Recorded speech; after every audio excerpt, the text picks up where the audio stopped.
welcome to the Thunder and Lightning Show. Today we want to talk about Archbishop Vigano's stance on Vatican II, which is actually pretty negative. He says that Vatican II should be completely thrown away, and this was a while ago whenever he said this, but he also talked about Bishop Athanasius Schneider's idea that there should be a line item veto of Vatican II. Mm-hmm. And so I just wanted to talk to you, Ryan, and ask for your opinion and what you think would be better off for dealing with Vatican II, or should it even be eliminated? Yeah, this is a good question. When this came up, my views on this have actually shifted a couple times. Even within the past few weeks, they've shifted. So when Vigano came out and said we need to get rid of Vatican II, that's basically the position of, more or less, of Archbishop Lefebvre. It's certainly the position of the great Father Hesse, that they said just forget Vatican II. Schneider, I believe, was the first to come out with his position that you go through more or less with the line item veto. But then Vigano presented his position, which makes sense, is that he said that Vatican II is much more than just the documents themselves. It's the whole ethos that goes with it. And the ethos is as much a problem as the documents themselves are. And so now another piece of evidence that I've put into my pot to help my decision here is that you see, since this has started, and I think you did a show on this, or other people have done shows on it, is that some USCC bishops have circled the wagons and they're trying to protect Vatican II and say, well, there's good in there, we just can't get rid of it, and if you're a real traditionalist, then you believe in Vatican II, and all this stuff, which, as I said before, this is just platitudes. It's like there's nothing of substance here. They're not even talking about anything that Vatican II said. The thing that should be discussed is, if you want to have a debate about Vatican II, talk about, do false religions have rights? What should the church conform to the world, or should the world conform to the church? And what should we do as far as the ecumenism? Are Protestants in the church or outside the church?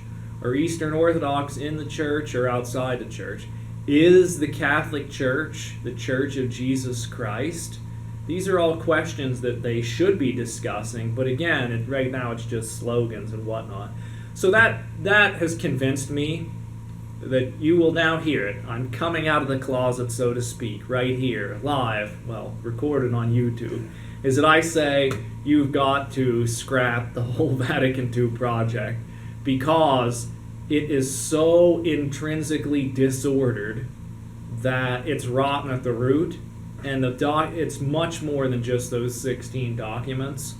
It's the whole ethos, which has permeated the entire Catholic Church to the point where you can't even have a discussion about what it is anymore. So with that in mind, I just say you have to scrap the whole thing.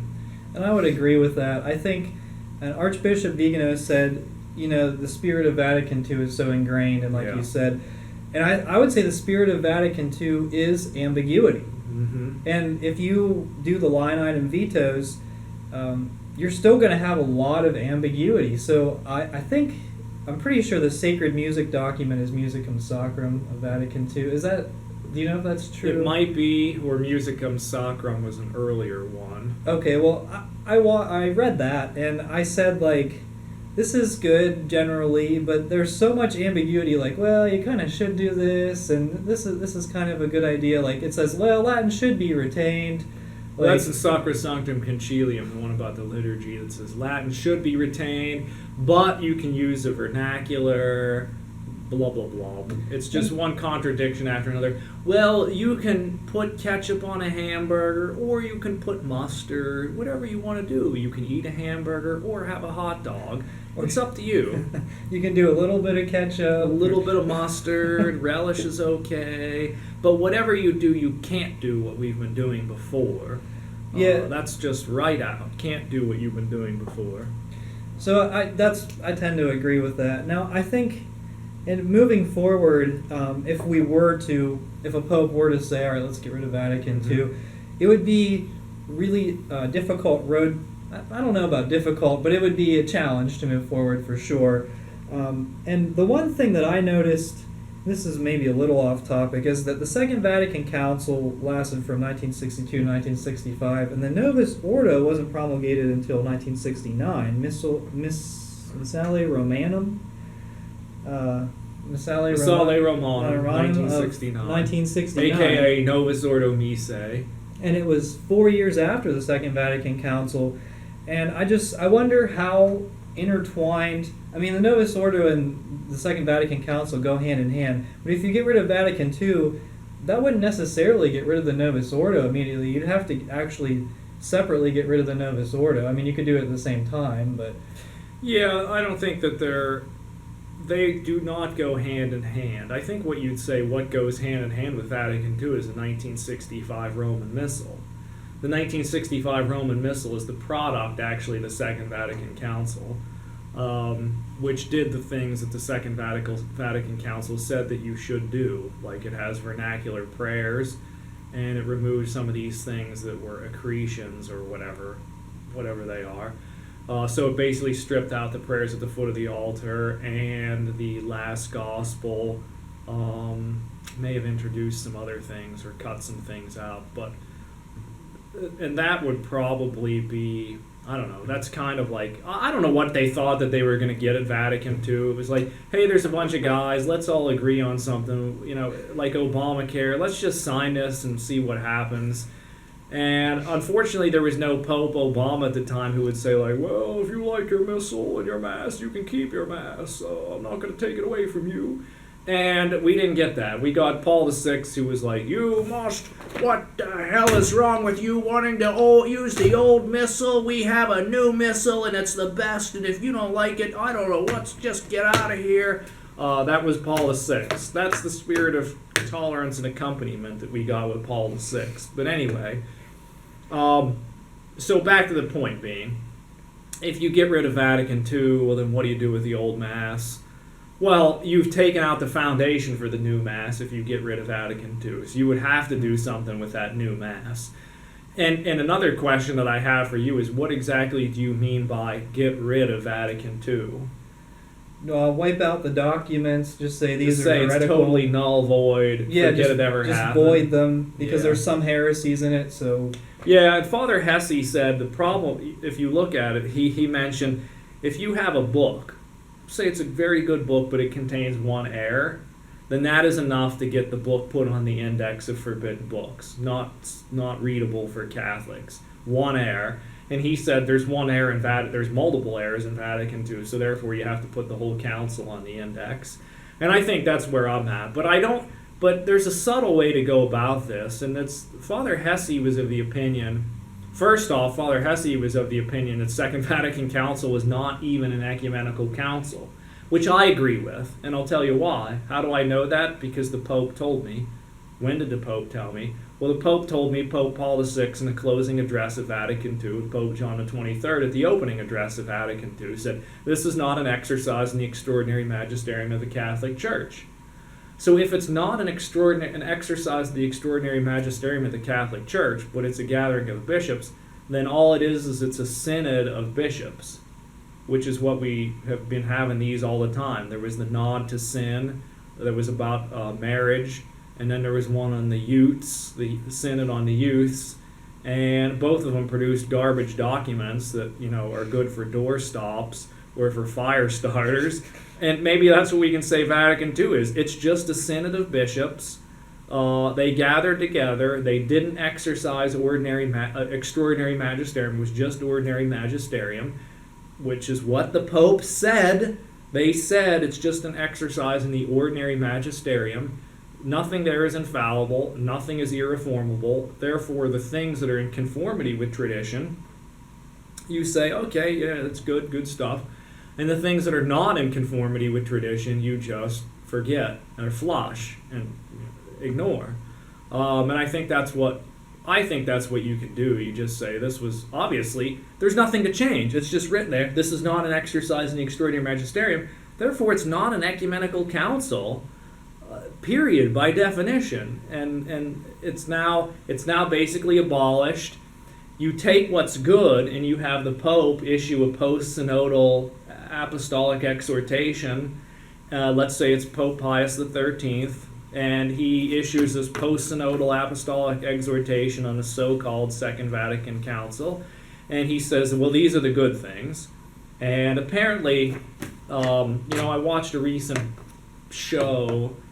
You're familiar with the show Meaning of Catholic with Timothy Flanders. He had on a guy who was an Eastern Catholic, and I believe it was his episode, his third part of his series on the Eastern Schism.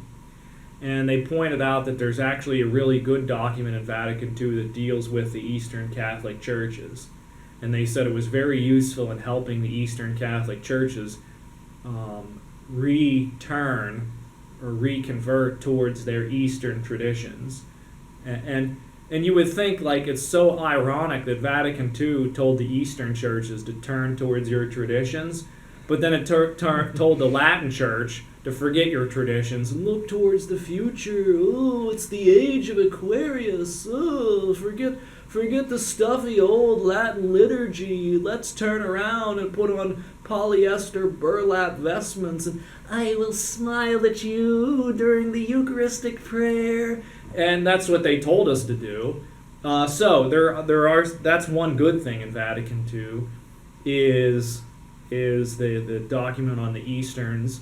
And it also did answer some questions about the status of bishops, that their ordination is of a different kind and not just of a different degree than the priesthood. I mean, it's still the same sacrament, but it's actually part of the sacramental character, that they're given something sacramental in their consecration that a priest doesn't have.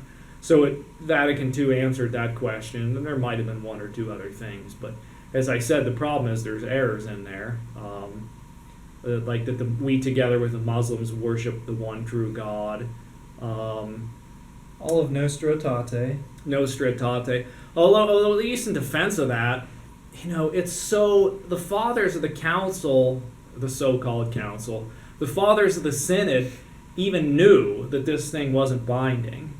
And that was discussed. The same thing with the ecumenism. So Nostra Aetate deals with the non-Christians, the Jews and the Muslims and the Buddhists, and that's the one where it says, like, well, the Buddhists can achieve perfect union with God by their meditation and penances.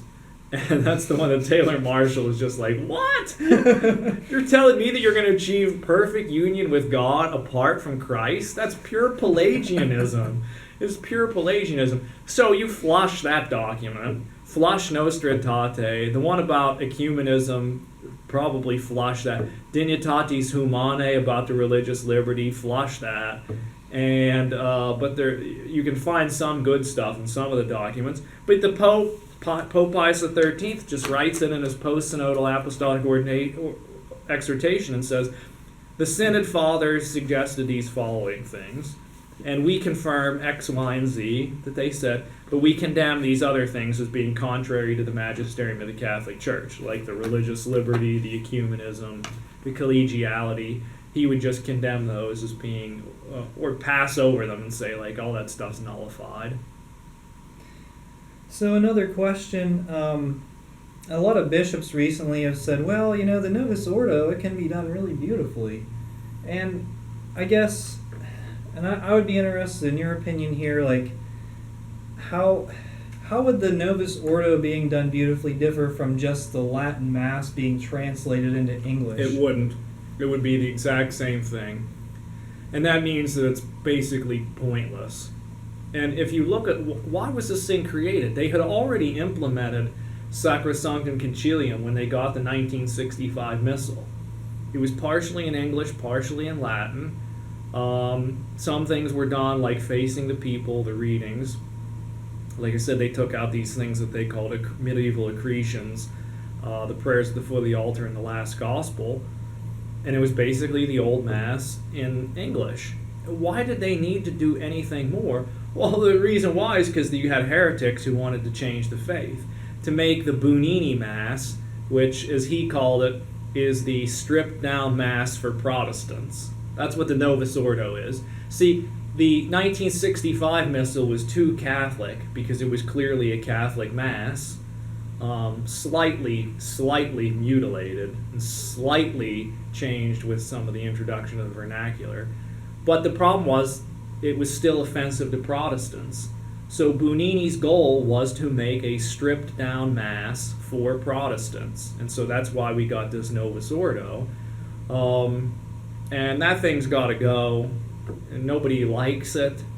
And it doesn't serve any purpose. So just if you want to do anything as far as the vernacular, just take the old missal and maybe and I'm not in favor of this, but I'm saying if you absolutely want to do this kind of thing, take the old missal and make the readings English, and perhaps make like the collect or the introit or some of the antiphons in English. And why do you need to do anything more? At that point in time, you've gotten what you needed to do. It's still the Catholic Mass, and it's still obviously Catholic, and it solves the problem. And this is why people who have the availability, they like to go to the Anglican Ordinariate Mass, because it's in English, but it is much, it's Catholic, even though it came from Protestant sources. It's bizarre. So you have a Protestant Mass that's actually more Catholic than the so-called Catholic Novus Ordo. Go figure. It's 2020. Up is down, down is up, left is right. It's crazy. Okay, we're back after that memory card change. But as I was saying, that people are attracted to that Anglican Ordinariate Mass because it's beautiful.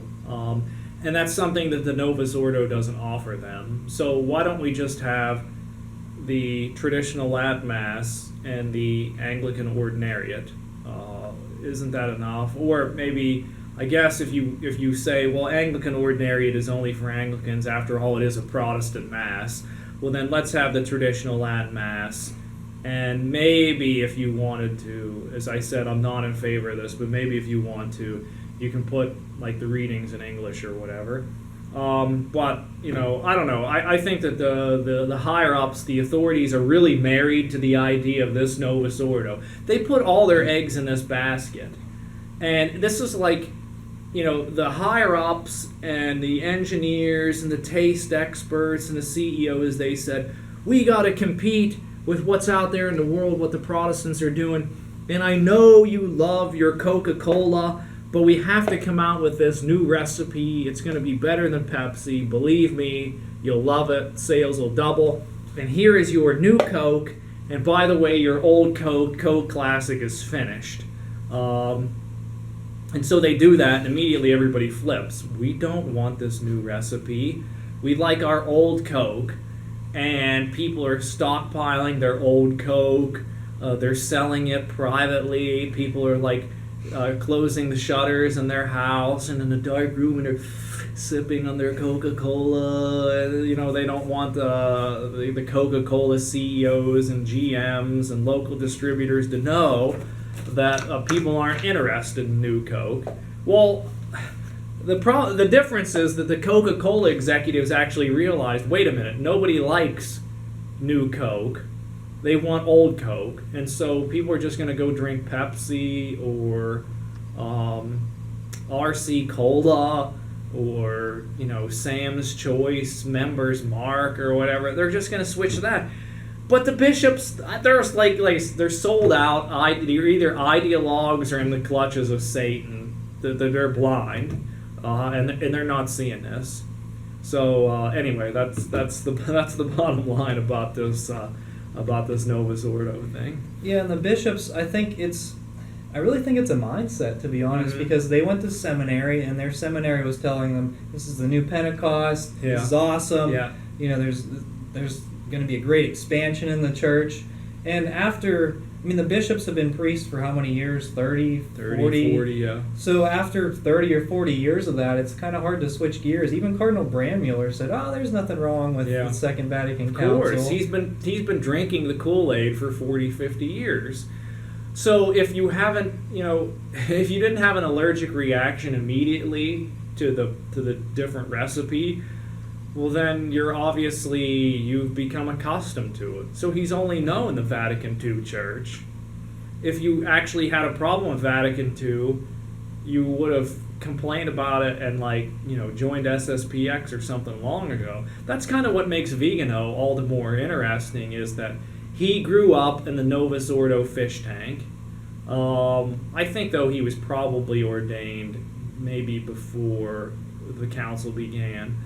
But he lived and swam in that Novus Ordo fish tank for all these years, and finally he's woken up out of the Matrix and said, wait a minute, this fish tank is terrible. There's no scenery, there's no place for me to live, the oxygen level isn't great, look at all these dead fish who are dying. No, this is not a new springtime in this fish tank. This fish tank is terrible, because I remember I have the stories of the fish who lived long before me, and what a great fish tank we had, and believe me, this ain't it. And so he's like, we need to go back to that old fish tank, so to speak. But, he's one of the few guys who have woken up out of the Matrix. And I did want to talk a little bit about a story of my own personal experience, where I was thinking, man, is there such a thing as a high mass for the Novus Ordo? Mm-hmm. And it turned into the unicorn Novus Ordo, the search for the unicorn Novus Ordo. And Ryan said, I think it was Holy Faith Media that had, they called it Reverent Novus Ordo. Yes. They would post an irreverent Novus Ordo. But there's plenty of those on YouTube. Look for that Barney Mass that's on YouTube. But it happened to be Father Richard Heilman's parish, and it was the only one on Holy Faith Media. They might as well just say Father Richard Heilman Novus Ordo, because he posted on his own parish website, St. Mary Pine Bluff. He says the Old Mass, and the New Mass, and but his Old Mass, it was really fantastic. If you're looking at Novus Ordos, they have an altar rail, they have a high altar. He says Mass ad Orientem, but then they have a woman reading occasionally. They have all boy altar servers. Well, that's good. And I was thinking, what would be the ideal Novus Ordo for me? Well, you're not going to get it, because if Father Richard Heilman's not even doing that at his parish, you're just not going to get it. The Latin Mass is the only answer, really, to get rid of all of these things that you don't like. You won't see any of them at the Latin Mass. Yeah, even, remember the Father Z's, I think maybe the parish he attended was St. Agnes in Minneapolis, or St. Paul or whatever. And I think that's where Monsignor Schuler was. And he was a resistor when the new Mass came out, as he said, well, I got to say this new Mass, but I'm not changing anything. So they kept the altar rail. I think he was doing a lot in Latin. They distributed at the rail, no altar girls, because they hadn't even been invented until 1994. I don't even know if he had lay readers, probably just, priests or clerics would do the readings. And the Mass was sung in Latin, but in his defense, that's all that he had as far as a diocese went. He couldn't say the Latin Mass because it was forbidden at that time. And so he took the new Mass and dressed it up like the old Mass. That's all that he could do. But now that now that the old Mass is out of prison, then if you want all that nice stuff, just say the old Mass. It's built into it. It's not like, I'd really like this sports car, so what I do is I buy this car that's completely stock, and then I swap in, racing tires and racing shocks, and I put this new transmission in, and a rear differential that's locking, and these tuned-up carburetors, and then I add an improved fuel injection system. And you're talking about it's a whole new car. Just go out there and buy the Lamborghini or whatever, if that's what you want, and not fool around with trying to concoct this thing on your own. It's really hard, because the people who are going to show up to this Novus anyway are people who they want to see the lay reader, and they want it to be in English, and they want Mass facing the people. And they want to sing My Little Pony for the Gloria. They do, yeah. And they want the sign of peace. And they want the prayers of the faithful. Oh. And the prayers of the faithful, they always talk about immigration, the prayers of the faithful. That's a side note. Lord, we pray that you would open the borders and let all people in, and that you would knock Donald Trump out of office because he's a hater and a bigot, or a higot and a baiter, and he's just terrible. let us pray to the Lord. And everything is like that. It's like this long-winded expose, liberal talking points. That's the prayers of the faithful. Eco-theology. Eco-theology. And you know, with the sign of peace, I thought with the corona scare, I thought that they would get rid of it because it is actually optional in the Novus Ordo to skip it. And Father Richard Heilman actually does that. I checked it out. But in most Novus Ordos, they say, well, don't shake hands, but wave to your fellow. Hey! Give them the peace signs. Peace. It should be like in the like in a football game where everybody stands up and does the wave. Yeah, or you can just go around the church a couple of times. I made a point today online on Twitter. You hate Twitter, but I hate Twitter. I made a point on Twitter today that for like the bare minimum Reverend Novus Ordo, it needs to be ad orientem. Yes. And how many Novus Ordos are ad orientem? I would say less than 1%. I would say definitely less than 5%. You're probably right. It's probably less than 1%. I've been to probably one Novus Ordo ad orientem mass in my entire life, and I grew up Catholic. Here's the deal, though. I think, though, if you find priests who say the old Mass, those are going to be the guys who are going to say the Novus Ordo ad orientem and have a nice Novus Ordo. So they say the old Mass anyway, so just go to the old Mass. Exactly. I mean, that's you see the problem here. Yeah. So there is no unicorn. They don't exist. You're gonna find like somebody's horse, and they like glued this horn onto it, and they said, "Look, a unicorn," and you see a picture on Twitter or whatever. It's fake. It's not real. So do you have any closing thoughts? Well, I think I gave it all my thoughts on Vatican II and the new Mass. And I think Vigano gave all of his thoughts as well. It was pretty straightforward. Yeah, on like that. I said, I'm glad that he's raised this question and that we're now talking about this. I think he's right. And it'll be interesting to see where this goes, how these bishops circle the wagons, and how they're able to defend Vatican II. Because it's 60 years old. And right now it's just words. People don't identify with Vatican II anymore. In the 70s or 80s, it meant something. You would rally around it. But now people are just like, they just yawn when you talk about Vatican II. They don't care. I think the people who bother going to Mass throughout this corona hoax, pandemic, these people want Catholicism, and the Novus Ordo slightly appears to them. I mean, if it's all they have, it's the sacraments. And you've got, they read the Bible there, which is a good thing. And you can receive, I'm assuming the consecration is valid, that these priests who say this Mass actually believe that they're doing a sacrament. So in that sense, it's good in that sense. Yeah, I mean, there's just deep problems there that have to be addressed, and we'll see what happens. All right, thank you, Ryan. Thanks, John. And to the viewers, if you have any thoughts on how we could fix the Novus Ordo, if it can be fixed, or if you just think that Vatican II should be thrown out, voided, let us know in the comments. We'd like to hear your thoughts.